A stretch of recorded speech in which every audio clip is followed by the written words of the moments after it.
هريرة رضي الله تعالى عنه قال قال رسول الله صلى الله عليه وسلم أرأيتم لو أن نهرا بباب أحدكم يغتسل منه كل يوم 5 مرات هل يبقى من درنه شيء قالوا لا يبقى من درنه شيء قال فذلك مثل الصلوات ال5 يمحو الله بهن الخطايا سبحان الله আবু হুরায়রা রাদিয়াল্লাহু তাআলা আনহু বলেন রাসূল আকরাম সাল্লাল্লাহু আলাইহি ওয়াসাল্লাম একদিন সাহাবায়ে কেরামকে বললেন, ও আমার সাহাবায়ে কেরাম, আরাইতুম লাউ আন্না নাহারান বিবাবে আহাদিকুম, তোমরা আমাকে বলো তো দেখি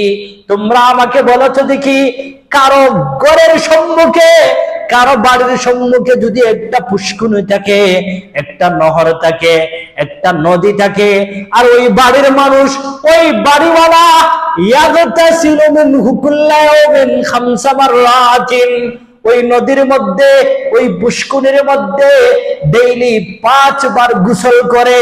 কয়বার? 5 বার। ডেইলি 5 বার যদি গোসল করে, হালিয়া বাকা মিন দারানিহি শাইউন, তার শরীরের মধ্যে, তার দেহের মধ্যে কি কোনো ময়লা থাকবে? সাহাবায়ে কেরাম বললেন, ইয়া রাসূলুল্লাহ, ইয়া হাবিবাল্লাহ, লা ইয়াবকা মিন দারানিহি শাইউন। যেই লোকটা ডেইলি 5 বার গোসল করে, 5 বার দেহ পরিষ্কার করে, ওই লোকের শরীরের মধ্যে তো ময়লা থাকার প্রশ্নই আসে না। রাসূল বললেন, ও আমার সাহাবায়ে কেরাম, শুনে রাখো, ফাদালিকা মাসালুস সালাওয়াতিল 5 ইয়ামহুল্লাহু বিহিন্নাল খাতায়া।